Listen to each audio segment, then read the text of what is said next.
Oke, nah dalam kesempatan kali ini ya, saya kembali ke pengen sharing nih soal financial mindset yang dimana ya, saya ingin mengajak kamu untuk mengenali karakter kamu dalam memegang duit. Nah, kenapa penting untuk kamu mengetahui karakter kamu dalam mengelola duit? Karena gini, kalau misalnya nih, kamu hanya jago dalam menghasilkan uang ya, kamu punya segala skill yang kamu butuhkan untuk menghasilkan uang dalam jumlah yang banyak. Tapi ketika kamu memiliki uang tersebut, kamu udah menghasilkan uang yang banyak tersebut, dan uang tersebut kamu pegang, dan kamu menggunakan karakter, kamu memiliki satu karakter untuk memegang uang, ketika memegang uang itu, cenderung ingin membelanjakan uang tersebut karena kamu menaruh rasa aman kamu, karakter kamu cenderung boros misalnya, cenderung konsumtif ya. Nah, berapa banyak pun uang yang kamu hasilkan, itu uang tersebut tidak akan bisa terkumpul. Karena apa? Karena karakter kamu pada dasarnya yaitu adalah membelanjakan uang tersebut secara konsisten. Jadi kamu akan menggunakan seluruh waktu yang kamu miliki, energi kamu, waktu kamu, pikiran kamu untuk menghasilkan lebih banyak uang buat dihabiskan. Ya, sehingga akan sangat sulit buat kamu bisa mengumpulkan aset yang sebenarnya ya, dengan aset dalam jumlah yang banyaklah itulah yang bisa memberikan kamu rasa aman yang permanen secara financial ya. Nah, banyak orang mengira bahwa rasa aman secara financial itu bisa didapatkan dengan menghasilkan uang yang banyak ya, kemampuan yang mampu menghasilkan atau melipat gandakan uang dalam jumlah yang banyak karena memiliki skill trading misalnya, memiliki skill untuk apa namanya, investasi, menjual ya, flipping property dan lain-lain, sehingga banyak orang hanya fokus ke skillnya, mengupgrade skill demi skill untuk bisa menghasilkan banyak uang, tapi tidak banyak yang menggunakan menyadari bahwa yang dibutuhkan sebenarnya adalah karakter yang benar dalam memegang uang ketika uang itu udah di tangan kita. Nah, pertanyaannya adalah bagaimana caranya supaya kita bisa memiliki karakter yang benar dalam memegang uang. Nah, itu sesuatu yang jarang dibahas teman-teman, jarang dikupas. Maka dari itu ya, kalau teman-teman pernah membaca buku dari Psychology of Money, di sana itu ada dikupas dengan cukup detail ya, tentang mindset yang benar yang harus dimiliki untuk ketika seseorang itu memegang uang, teman-teman ya. Ketika kamu memegang uang, kalau kamu udah punya mindset yang benar, maka berapapun uang yang kamu hasilkan itu pasti bisa diberdayakan dan diatur sedemikian rupa supaya bisa cukup seperti itu. Bahkan ibaratnya bisa, aset kamu bisa pelan-pelan terkumpul dengan syarat mindset kamu benar dulu ya. Tapi kalau mindset kamu sendiri belum bisa benar dan kamu terus-menerus menghasilkan uang, artinya apa? Kamu hanya akan menghasilkan uang semakin banyak untuk dihabiskan, bukan untuk dikembangkan atau terkumpul menjadi sebuah aset yang memberikan kamu rasa aman yang permanen secara financial. Seperti itu. Maka dari itu ya, dalam kesempatan kali ini saya kepengen sharing ya tentang mindset atau karakter kamu dalam mengelola uang. Bagaimana cara kamu mengetahui karakter kamu dalam memegang uang ya, ketika kamu udah memegang uang.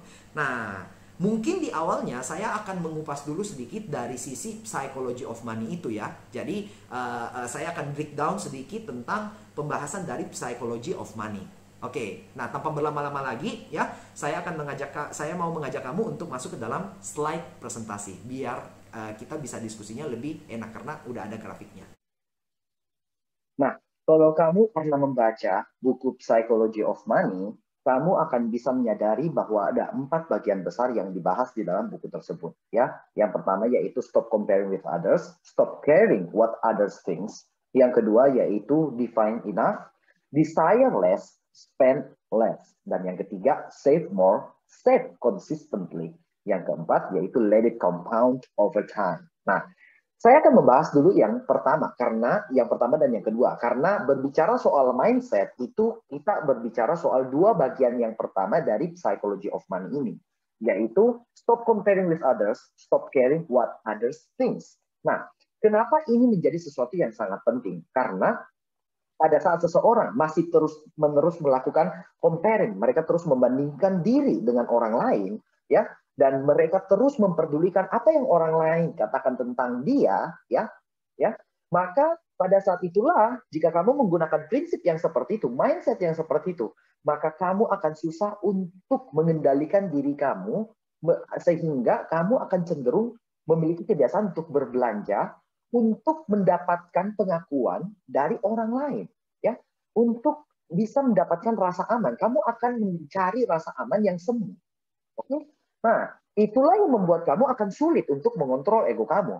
Yang sehat semestinya adalah kamu bisa mengendalikan atau mengontrol ego kamu, bukan ego kamu yang mengontrol diri kamu, seperti itu, ya.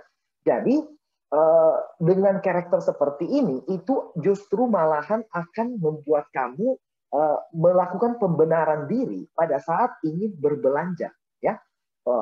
Itulah yang menjadi sumber masalah. Kamu akan seumur hidup mencari uang, ya. Salah satu akar masalah yang utama yaitu kamu akan seumur hidup mencari uang hanya untuk dihabiskan karena karakter kamu terbentuk dari mindset ini.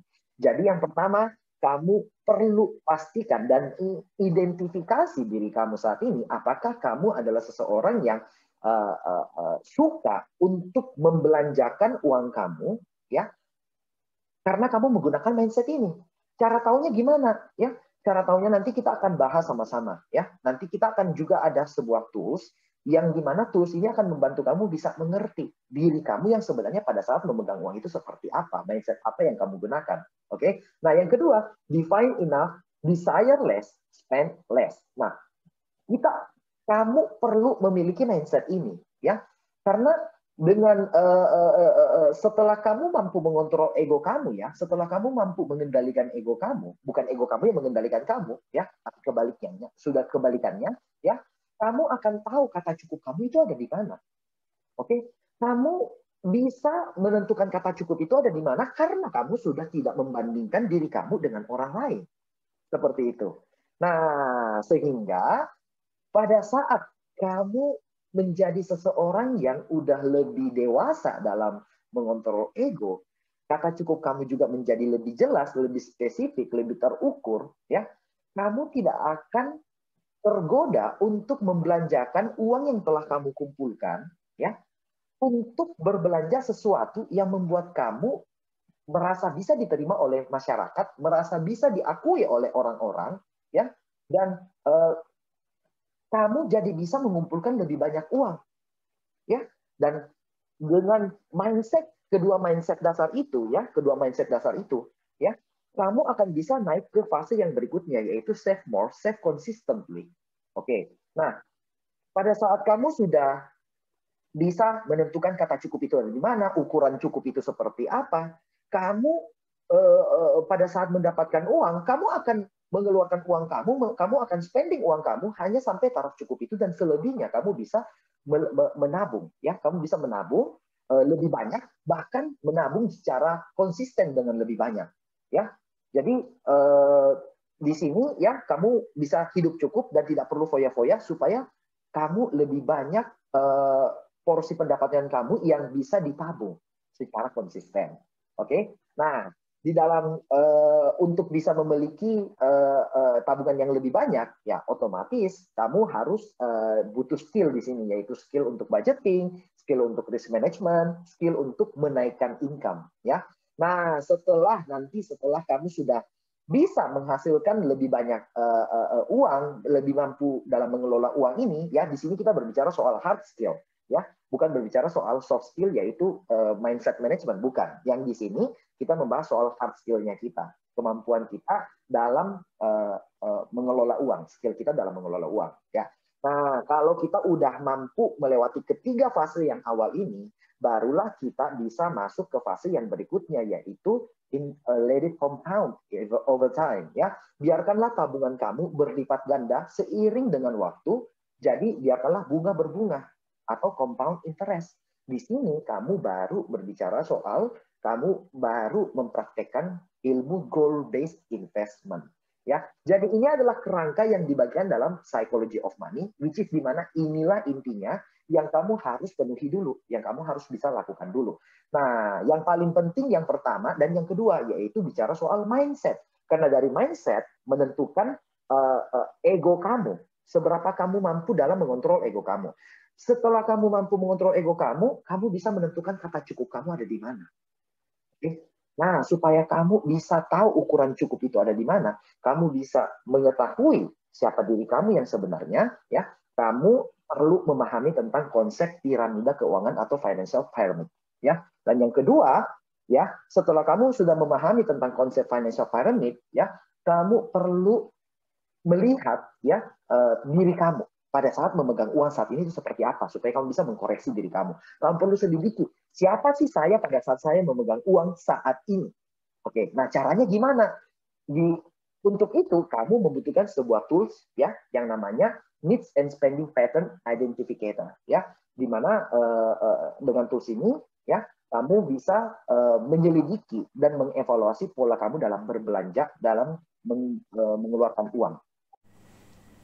Nah, tentu setelah saya menjelaskan 4 bagian besar dari konsep psychology of money, kamu sudah bisa memahami tentang pentingnya memiliki mindset yang benar dalam memegang uang. Karena mindset yang benar ketika memegang uang itu menentukan nasib kamu ke depannya akan menjadi seperti apa, ya.